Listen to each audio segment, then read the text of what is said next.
Hello, everyone, and welcome to Boss Talks. This is episode 60, the big 60, and it's only fitting that 60 would be for a big personality, a big person in this industry. Even if you don't know her, well, you do now, and it's good because you need to know her, and that's Monica Frazier. She started something called Melanin and Multifamily, and I've had the privilege and pleasure of talking to many people within that group. And now finally, I'm talking to Monica herself because each and every one of them was like, you have to talk to Monica. You have to talk to Monica. Well, here we are. Finally, the day has come. We are here. I did have the privilege and pleasure of meeting her at Apartmentalize this last year. So that was awesome. It was in the midst of her, I think, finding a laptop.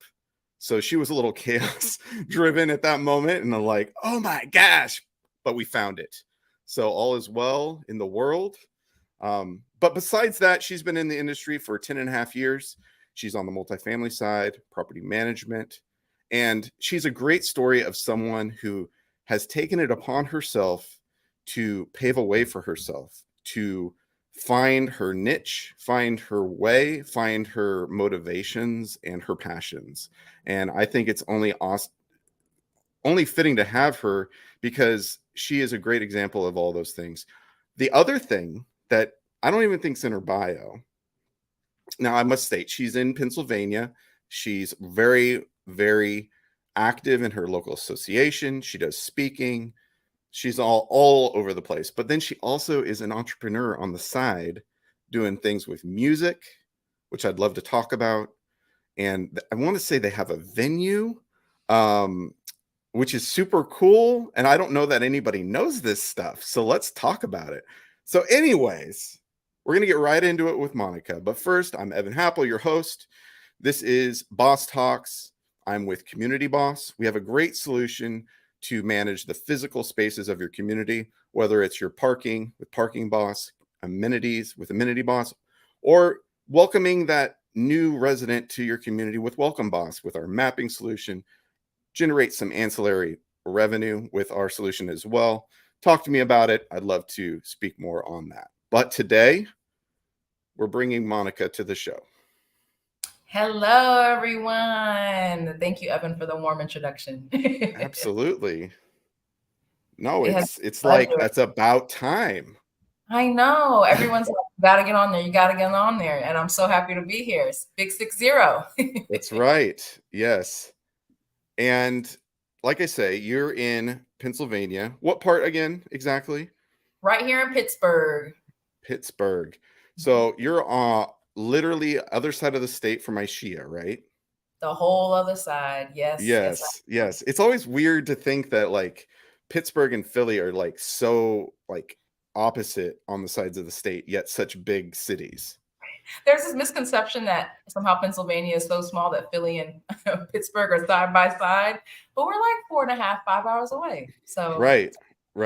And they definitely have their own flavor when it comes to city, right? Like Pittsburgh absolutely. with the Steelers, you have definitely this like probably more blue collar feel Mhm. to you versus Philly, which is like very urban, right? Yeah, we've got pockets of Pittsburgh that, have a little bit more modern to it, but at the end of the day, we're a steel city and you can tell that. And there's just some uniqueness and character that comes with that. Yeah, definitely. And look, we already have a great audience. I hope you can see the comments. If not, click Oh, I that do. comment Yes, button. yes. Oh, hey, everyone. Yes. Yes, we got Kendra and we got Dana, who was just on, and a bunch of folks. So awesome. Kendra, Kara, everyone. Yeah, Kara. Awesome. Yes. And 3 of them were guests of Boss Talks too. And all recommending of you too, obviously. But before we get into the nitty-gritty of the things you wanted to discuss, I just have my 3 questions that I always ask all my guests, which are first and foremost, when it comes to building community, what is the way you go about that when it comes to your personal and or professional life? We kind of already announced part of what that is, but I want to also hit on some of the other stuff because your entrepreneurship definitely Yeah. hits on that too.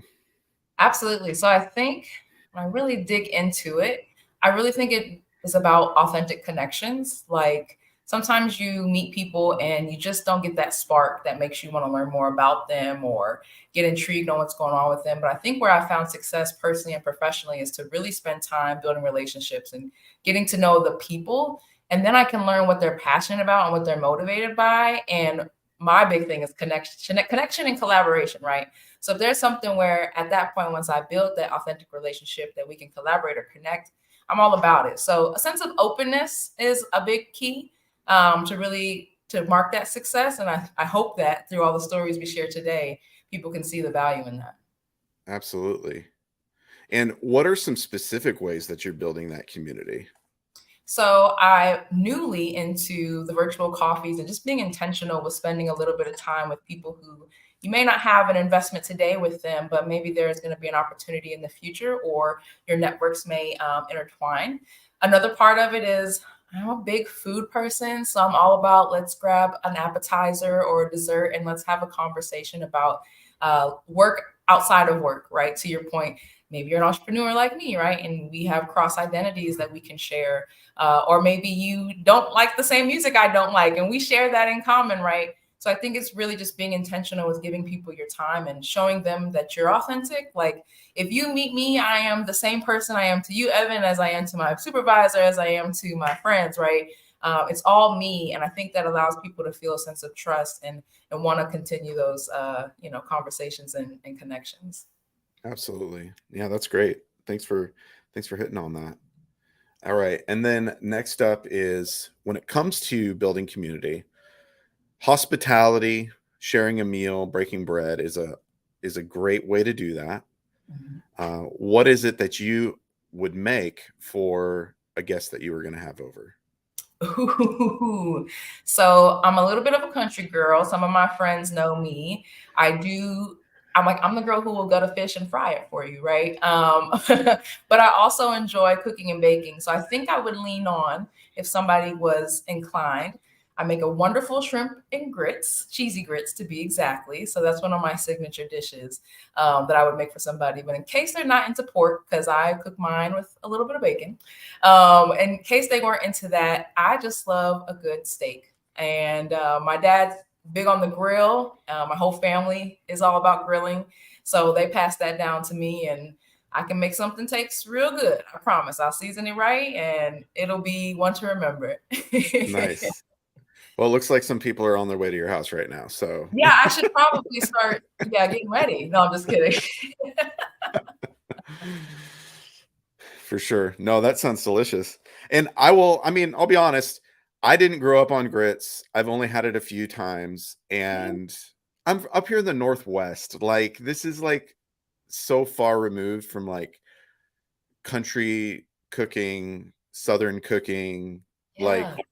we have pockets around here, but you really have to seek it out. It's not like like big part of our culture. It's like salmon and stuff, which salmon is great, but Salmon is good. I can fry that too, Evan. So if yeah.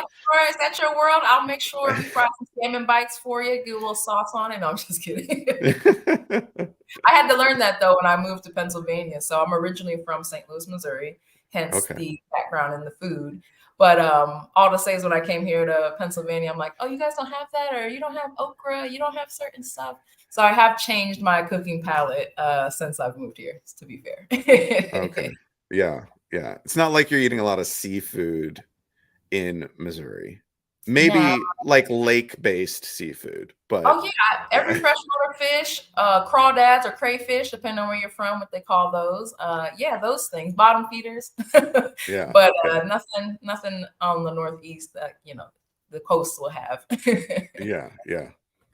And if you are in a restaurant and eating that, you should know better. It's not fresh. Yeah, be careful. Just be careful. All right, and then final question: when it comes to coffee or your caffeinated beverage of choice, what is your go-to? So, trick question. I don't drink coffee. Most people are shocked to hear that about me. I am a chai tea drinker. So you can get a chai tea latte. And for those of us, including myself, that are lactose intolerant with soy milk, we appreciate the inclusion. That's my go-to caffeine. So if you see me at one of these conferences, you may see me with chai iced latte. Well, that's okay. That's why I've changed the question, because it's probably 50-50 people liking or not liking coffee. So chai chai is great. And it's funny, I just watched some show. Anyways, they made it was like talking about chai, but they were Yeah, like, somebody was saying chai tea, and they're like, it's not chai tea, it's chai, because chai is tea. chai is tea. Chai latte, yes, yes. I get my caffeine. Yeah. Yeah. Chai tea. You're just saying TT. I was like, oh, got it. Well, it's good to know things. Yeah, it doesn't hurt to know a little bit. The more you know. The more you know. Absolutely. Well, thank you for answering. Yet another one we can. I think people have said shy in the past, so Yeah. you're not new there, but Yeah, I it's see some definitely a team good one. chai in the chat. So yeah, team Team chai out there. Chai, yeah, she probably answered that when she was on the call. So that's true indeed. Well, there's a lot to cover because there's a lot you're working on, a lot you're doing. More recently, you were recognized by, was it Forbes? Oh yes, so Forbes Black is a new community, sort of like U.S. community right now, seeking Black entrepreneurs, artists, just anybody in the professional realms, no matter what your industry is, to come together and start building a network where we can, of course, get the value of networking and mentorship, but also resources and really open the eyes to others on what's going on in different industries. So it's my first year, so we'll see how it goes. There's a conference in November. I don't know if I'll make it so soon, but these are the sort of things that are coming a part of that group, and I really look forward to seeing where it takes us. That's awesome. How did you already know about that, and how did you get connected to that? So leaning into my Melanin and Multifamily group, I actually noticed that Kara House had joined and become a member, Okay. and she had posted an announcement. And I reached out to her. I was like, what's going on with that? She gave me the details, and you'd have to apply and kind of tell them your background, a little bit about what you do. And a few weeks later, I got a thumbs up, and now it's the engagement piece and really meeting other folks and within our industry and outside of it, and just learning how to your point, grabbing those aspects of entrepreneurship and just the business world and just how to really manifest that for a stronger community. So thank you, Kara. That's awesome. And I think I saw a few other people recently get recognized for that as well.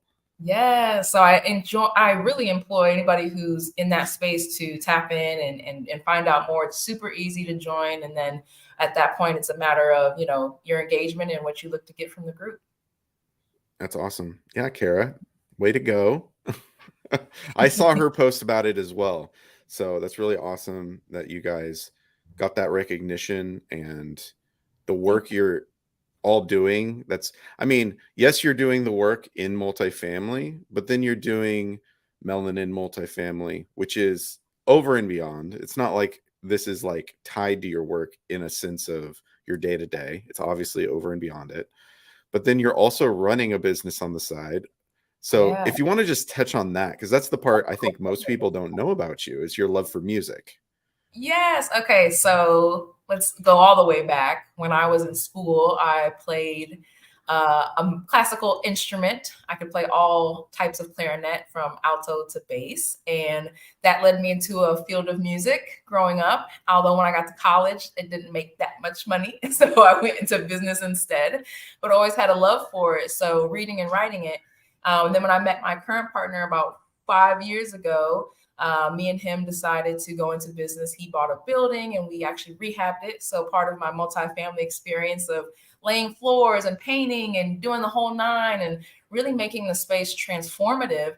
And then bringing in local music, local poets, local comedy, just anything that really kind of keeps the ecosystem within the local Pittsburgh scene and really amateurs, right? Thriving and in a safe space. we started to become that, right? So we opened during the pandemic. It was tough, and Oh we're gosh. grasping for straws to survive, right? And fast forward 3 years later, we have a foundation of artists who come out regularly. We're about to bring poetry back. We do hookah sales. We do venue rentals. We've really expanded and really built a sense of community around what we do. So that's like my third job, right? I got all these jobs, real job, so on and so forth. But that's like a passion project as well. And really just being there. And, not every artist is a Mariah Carey, but what you can find is that when you're building safe spaces for people to be, again, authentic, to present their art, to feel supported, to also be in a place of constructive criticism, right? From those who are trying to love on them. It really does well for the people who are involved. So yeah, it's called Rock Till Morning. Shameless plug at Rock Till Morning on Instagram and Facebook. But yeah, that's a little bit about what we do. Yeah, that's awesome. That's really cool, actually. And is it open just like on weekends, or is it Mostly Saturdays because I got the first job, right? Mostly Saturdays and Sundays, and sometimes some Fridays. Sometimes we'll dabble into Thursdays, but yeah, we try to keep it more in sort of the nightlife things to do sort of arena. cool? Oh, that's awesome. Well, there you go, everybody. So if you didn't know, now you know. She's big into music. On top of everything else, she's running a venue. And so that's awesome. Yes. If you ever come to Pittsburgh, please stop by. I'll put you on stage. Absolutely.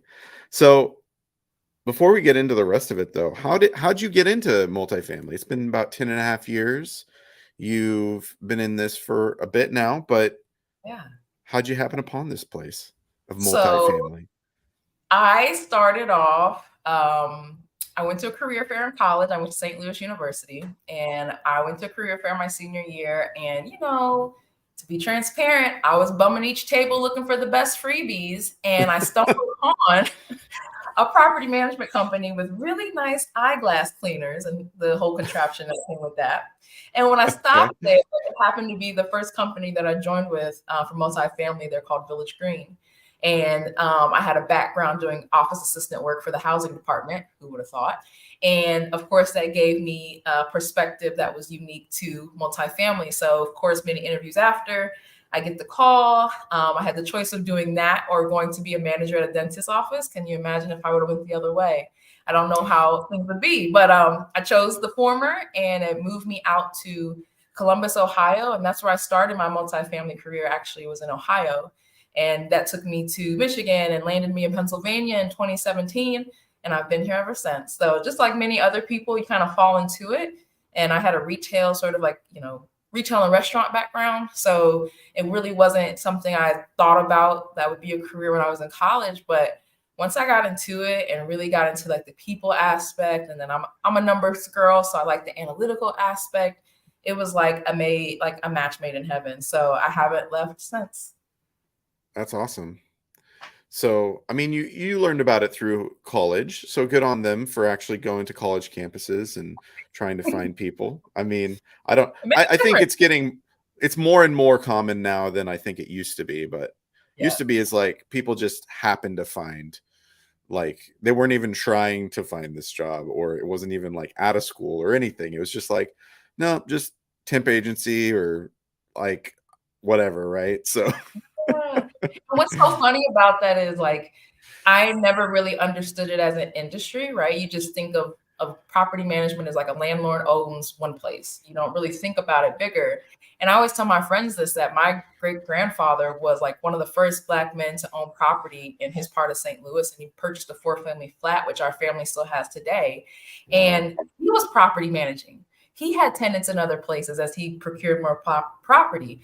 But to my first point is I never really understood that as the industry of property management. I didn't recognize it as that. I thought he has places and we have tenants, and that's just how it is, right?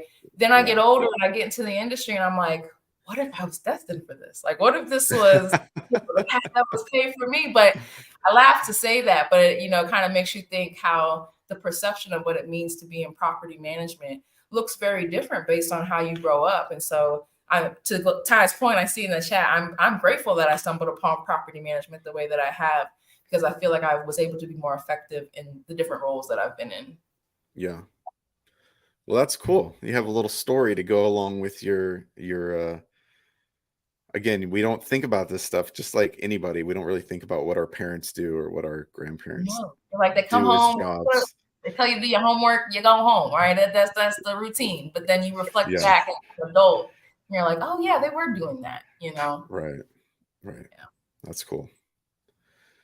Well, fast forward a few years. I don't know exactly when you guys started Melanin, or when you So and the rest of the group started Melanin Multifamily, but it kind of gets to the first point of affinity groups and yeah, really the need for and significance of diversity in multifamily, and alternate ways to engage and uplift underrepresented groups. So, yeah. yeah, get right to it.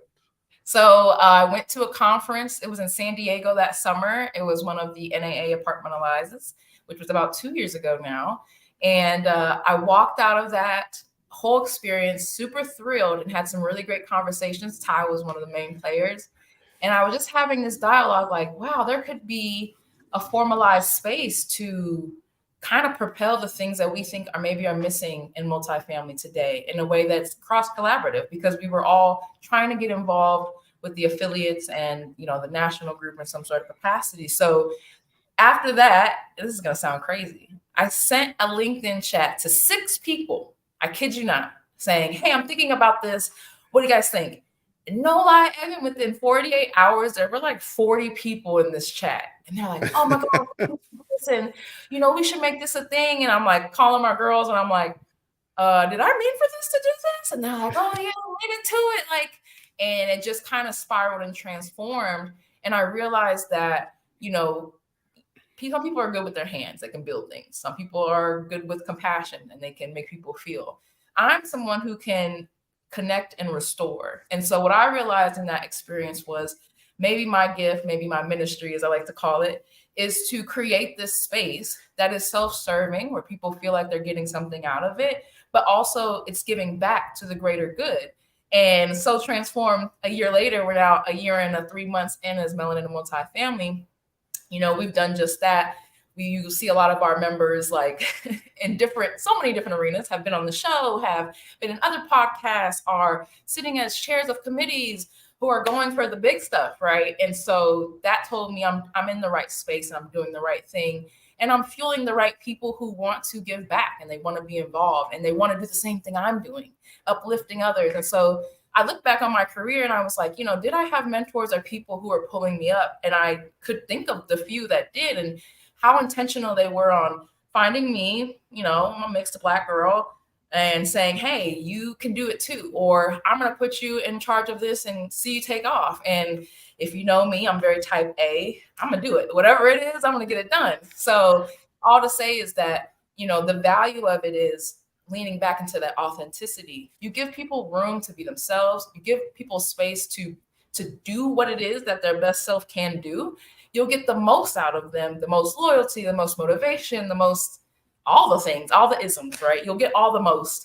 And I just think that that's a really big key in understanding how multifamily can get better. I think traditionally we think, similar to my prior stories, you don't know people's backgrounds or how they perceive the industry in a way that maybe there's something they can give back. Maybe there's another perspective they can add that will make your company better.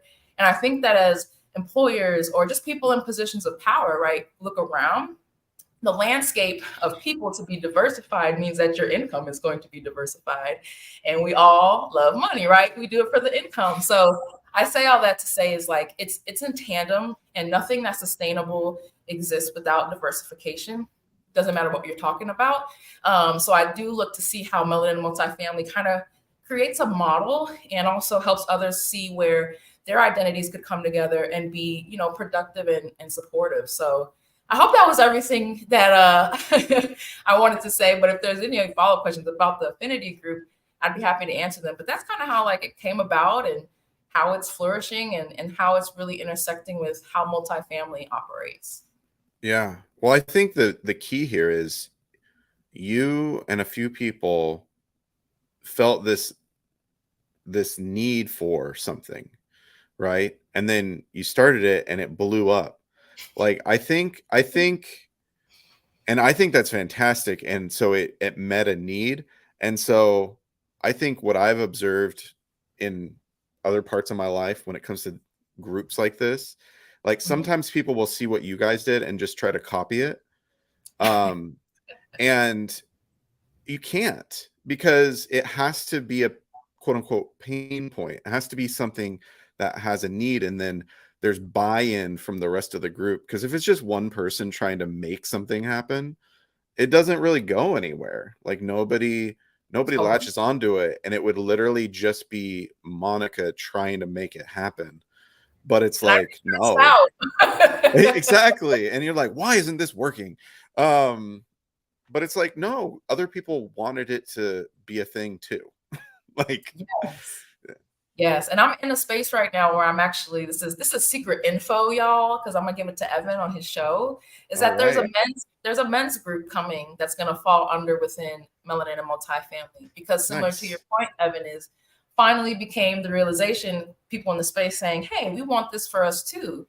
And the one thing I tell them all the time is, I believe that these groups should be self-serving, in that if the men want to focus on brotherhood and education, but the women want to focus on certification and professional development in a different capacity, then they should be fluid and almost like a living, breathing organism that takes care of its needs as it needs to be, right? And I think that's unique to what we see as traditionally what a group or a committee or a company or organization looks like, right? Everyone has a role.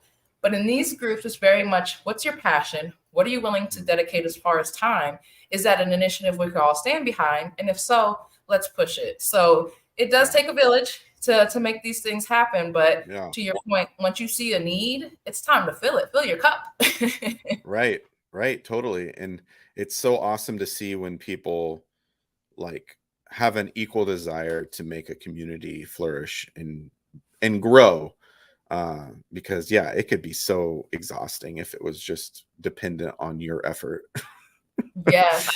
Shout outs to all the women and men who helped me make these things happen. It's the invisible peoples. They do a wonderful job. So thank you. Yeah.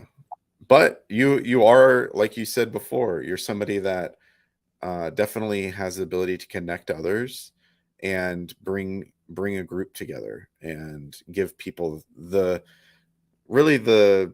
space to grow, to heal, to only get better at what you're doing. So it's awesome. I love it. For sure. I don't know did you see this latest? I don't know if you know that person, maybe? I do. So this is that is my boyfriend. And that's his rapper name. So if you ever see me as a rapper, that's my rapper name, Mofu. And so you know my double life. All right. Because I could have taken that a lot of different ways. Well, that's the funny part. My initials are MF. So obviously I wrote that joke, but it's another show your for initials, that one. Man, I didn't even put that connection together. You're in MF. I mean, that's like multifamily. That's like, it was like destiny. That's why I said earlier, I was like, was this the path I was supposed to take? Oh, that's funny. That is funny. Well, thank you for sharing about that. Was there anything else you wanted to share about Melanin Multifamily? Things that you guys are, besides the men's group, which is really cool to hear that that's happening. Is there somebody that is heading that up? It's probably not you. So actually, or is right it? now it's me, which is why we want to debut in 2024 with some different leadership. I am team help, but I also want to make sure, to my other point, that they have a group or collective that focuses specifically for them. Because no matter what, I'm just not a man, right? I can't, kind of elaborate on the things that may be specific to their experience, but I'm making sure they have the framework and support to do those things. So right now I am, but trust me, soon you will hear some names to take over that reign. But to your point earlier, is just some of the things that we're doing. First, I have to plug our website, www.melaninandmultifamily.com. From there, you can see a little bit about the men's group, but also learn a little bit about more myself. And we have a big event coming up. If you will be in San Diego, November 14th, we are having an allies mixer. So to your point, Evan, we were noticing people were like, what are they doing? What are they doing? Where are they? They want to kind of emulate and do the same things as us. And we said, you know what? We need to create a space where our allies can come in and see how we do the things that we do, how we build these support connections and really flourish. And so the theme that I'm playing with for that event is Ignite, meaning the conversations, the connections should ignite us to to make multifamily spaces better and hopefully dialogue ways that we can do that. So really looking forward to that. If you'll be in San Diego, I'm not sure, but if anybody will be, would love for you to come. And we have sponsorships available so we can make sure that the event is a success. So if you're interested in joining, check us out on the website. You can send me an email from our Contact Us page, and I can get you involved as well. So thank you. Well, we just had a question from Tiana. I don't know if you saw that. How do we join Melanin? You get on the website, send me an email, and then I have a quick just dialogue with you so we can have a conversation of what best fits your needs.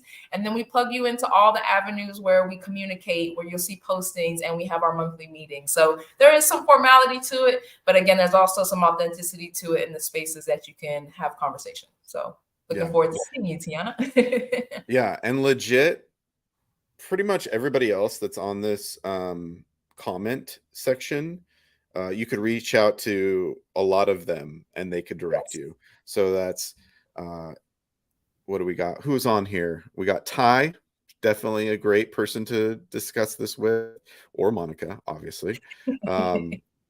But there's Monique. Who else? Let's see, I'm scrolling. Even Kim Hurd knows about it. She can plug you into the right. Kara. Kendra knows about us. But yeah, and connect to them. If you're not connected, connect.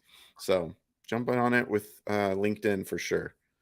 Awesome. Okay, awesome. There's a guy that I interviewed. He was like, I think my 8th or 9th Boss Talk, Dwayne Bryant. I think he would be a fantastic person to talk to about maybe on the male side. Thank you.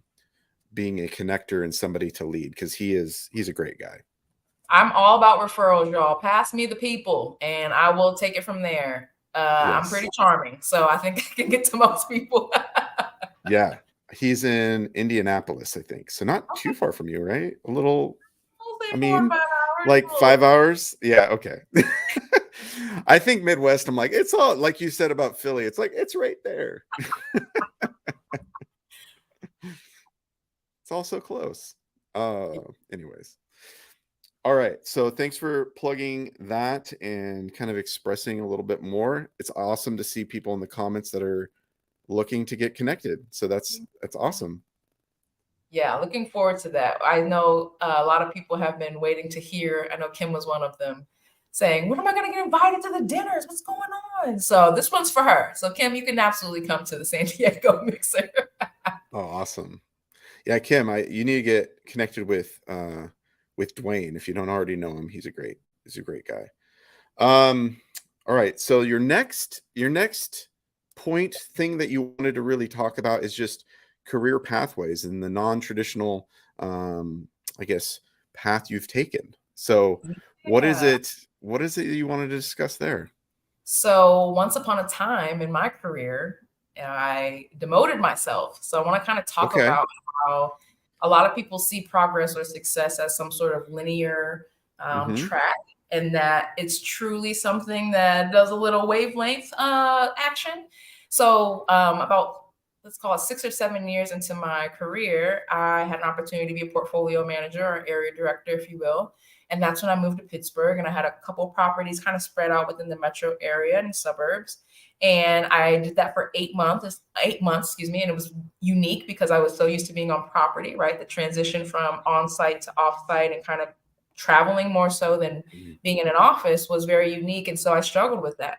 I struggled with feeling that I was impactful. I didn't feel that when I was an area director at the time, and kind of moving place to place. I kind of was just out here, right? And no one really counsels you and how that transition is best made when you're the property manager versus maybe the person dealing with a client. At the time, I was working for a third-party management company. So there was a lot of back and forth mentally for me on like, I know what I would do if I was a property manager, right? But now what do I do managing other property managers and still being effective and dealing with team dynamic issues and dealing with maybe the client not being happy or having difficulty with releasing payments or things that affected the staff? I felt like I couldn't get a grasp on it. So I had my, let's call it annual performance review with my supervisor at the time. And he had known me from my PM days and actually was a vivid mentor, and sat me down and said, "You're not happy." And I shared that comment because instead of saying, "You're doing a terrible job. What's going on? Well, you're not turning in stuff," it was about me and him noticing that the bubbly personality you see today was kind of down and kind of just like, in my own head, right? And you could see that from the outside. So when he said that to me, oh, I cried. I was like, "Oh, you could tell I'm not happy," right? And I kind of just delved into maybe why I wasn't and how that this was new for me, right? And he said, "Let's have an honest conversation." And so at that point, we had talked it through, and I made the decision to step down. And I didn't know if that meant I would be staying in Pittsburgh. I didn't know if that meant I would be having to get a new job, right? I just knew that I needed to remove myself from that to kind of figure it out. And I did. Luckily, there was a property being purchased that I was able to take over and kind of transition into our management company at the time until I really figured it out. And I share that story because, like I said before, people look at you, they look at your resume, they look at the things you're doing today, and they'll be like, "Oh, that person's so this." And I'm like, yeah, I demoted myself. And I took a step back and I focused on like, where do my passions actually lie? And if I do feel more effective on site, I can be very successful and be on site still. I can still be a game changer. And so I share that mostly because I want people to feel empowered that not every position is for you at every season of your life. And hopefully you have environments where honest feedback is occurring, right? And authenticity is there and connection is there. So someone can have that dialogue with you and find a better place for you. Because after I transitioned and went back to site, then I went to a Class A property afterwards. And from there, I leaned into my diversity, equity, inclusion. I became a DLP candidate and ended up being a graduate for the NAA. I ended up teaching DEI for my company, and that transformed me into where I am today, doing all the things that you have seen or heard about. So I say all that is to say, if I would have never taken a step down, I couldn't have taken the step forward and be where I am today. So that's kind of the story I wanted to share and encourage others that it's not a step backward. It's like pivoting. It's like finding your footing and moving in the direction where your foundation is the strongest. Yeah, no, that's really good word, because I think most people just think you have to go up. Yeah. Like whatever the ladder is, right? You have to go in the, I guess, pre-canned, all right, from assistant manager to regional to VP to whatever, right? Like whatever is there, that's what I got to do. But it's not true. Like you really got to be honest with yourself. And if you just go down that path, you might hate your life. Like, why you work this hard for a position you don't want, right? You're like, "Oh, I got here and I hate it. Oops." Yeah. And maybe did you realize you weren't happy? Or I don't think that I saw it until someone else saw it, right? It's like you don't see it on you till somebody's like, "What's that thing?" You're like, "Oh, that is a thing." Oh, I didn't even see that you could see that on me. I just thought that I was like, I'm still working through it. I'm still learning. But I'm someone who's pretty like turn my stuff in on time, show up to the meetings on time. I usually am that person, and that behavior changed. And that's why he asked me, "Am I happy?" Because I'm a person where you can tell if I'm not happy. Got it. Yeah. No, there's people like that. I think I'm like that. So yeah. I wear everything right here, and people are like, "All right, I can see." Most of the time I'm like, "I don't know what you're talking about. I'm fine." I have a few friends like that. When their social battery dies, it's right here. And so I understand that sentiment. Yeah. The RBF, right? Yeah. Definitely. No, that's really good, because I think we can all learn from that we need to like really pay attention to our gifting, what makes us come alive. And I think there's so many avenues you can do it. You've found all these different ways that you can plug yourself in and that have made you come alive, and people know who you are, and you're quote unquote a community manager, just a community manager. But you're not just a community manager, because you are so much more than just a community manager. And there's nothing wrong with being a community manager. And that's what we also need to get back to. It's like, that's a good job. Like there's a lot of people they stay with that like their whole career, so And it's that open door. also, well, and it's so, I mean, you can go from a property that's 100 units to a property that's 1,000 units. That's a different job. Yep. You can go to a lease up, you can go to affordable. I mean, they're all different in the same job title. And the hardest part about that is internalizing the failure, right? I remember the first couple of days being like, I messed up my whole career. Like, it's over, done, throw me away, start over, put me in a restaurant, right? Like, let me figure it out from the ground up.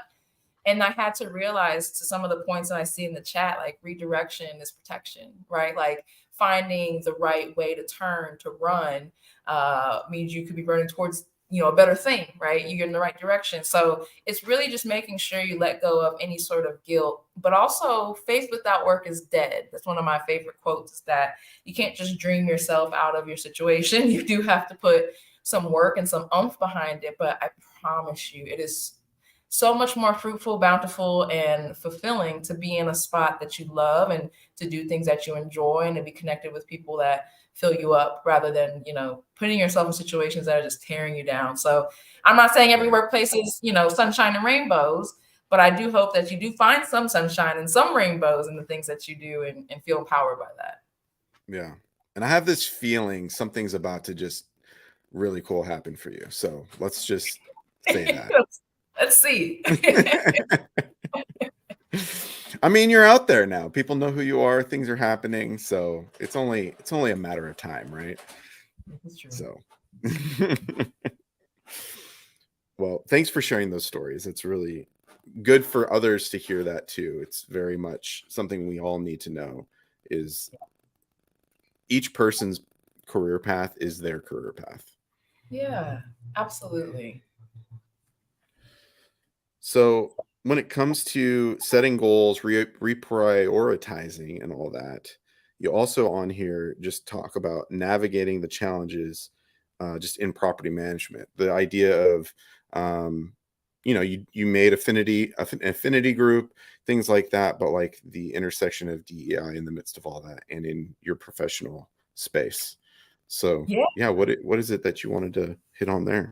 So I know that oftentimes people hear DE&I and they think it's like some Grace Hill training that you're gonna have to sit through for an hour and click, silly responses to outlandish things. But I promise you, it's so much bigger than that. And I think what I wanted to stress a little bit is that the day-to-day stuff, especially as a property manager or on-site staff, is that you're dealing with different aspects of diversity with your customers, your residents, your supplier partners, your clients, whomever that person is.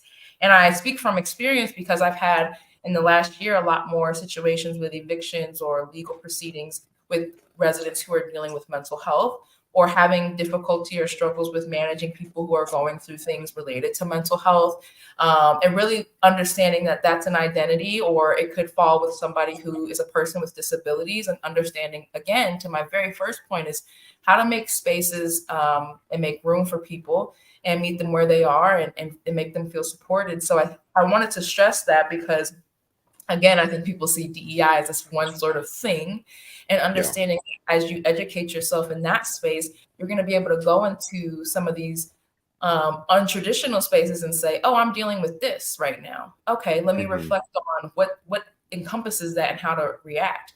I've learned a lot this year about those who are maybe neurodivergent, and the small things we can do as managers to help those with ADHD or ADD to be more productive, to sometimes what we think of behavior problems or, insubordination is, hey, I just need a little bit more time to read that before the meeting. Or, hey, I just need a one-on-one instead of in a big group, right? And I can be equally as productive. And so I say all that to say is like, the journey of DE&I never ends. It's a never-ending journey, but there's so many stones unturned. Even myself, even the women I know and men that I know who teach DE&I in the spaces, I call us forever learners, because you can't learn it all. And we're always trying to be better and understanding how to navigate that. But I just want people to know, like, it's not just about race, color, right, gender. It's so much deeper than that. I love hearing, I'm not a mother myself, but I love being in spaces where mothers of different backgrounds, faiths, ethnicities come together and they start momming together. I love that. Or when dads are like dadding together and they're talking about the things that they're doing. And I think about that from a sense of like people are always asking, how do you build community? How do you make people be engaged? And how do you see all that? And it's about intersectionality and understanding that, Evan, you might be a brother the way I'm a sister to my people in my family. And so there's a shared relationship and experience that comes with that. And so how can me and you forge relationships that don't divide us, but create space for both of us, right? And be intentional. Some people out there are less intentional. Maybe you don't do DEI training, or you might pop in a LinkedIn course here or there, and that's fine because your journey is your journey. But I think for those who call themselves leaders, servant leaders as well, should come from a place of understanding how that crossover happens and how you can really take your leadership to the next level by being very cognizant of that. And, residents are residents, right? They come with different problems, issues, concerns. Sometimes I'm a therapist. Some days I'm a property manager. Some days I'm helping somebody with their dog. I'm a dog walker, right? Like, it just depends. But I think that having that DEI background helps people connect with people. And then once you figure that out, everything's pretty much gravy from there. So I say that to say that's why I enjoy the relationships I have with my residents. They can feel comfortable having uncomfortable conversations with me because I'm going to be honest and real. They're willing to, residents don't like to snitch on each other, but then they do like to snitch on each other, right? They'll come tell me something and be like, I'm not supposed to tell you this, but so and so, because they know you're going to take that information and make it better. You're not going to run with it. You're not going to, do crazy things with it or make them look bad. And so the DEI training, the aspects and sort of the competencies that come with understanding how to create inclusive spaces help you as property managers, as site professionals, to do that within your own organization. So that was really the sprinkle, the tidbit I wanted to drop, is that it's not just, one thing, and it's really for leaders who want to be impactful at all levels. I don't think you can call yourself a leader if you don't see that DE&I as a part of what makes a leader a leader. Right.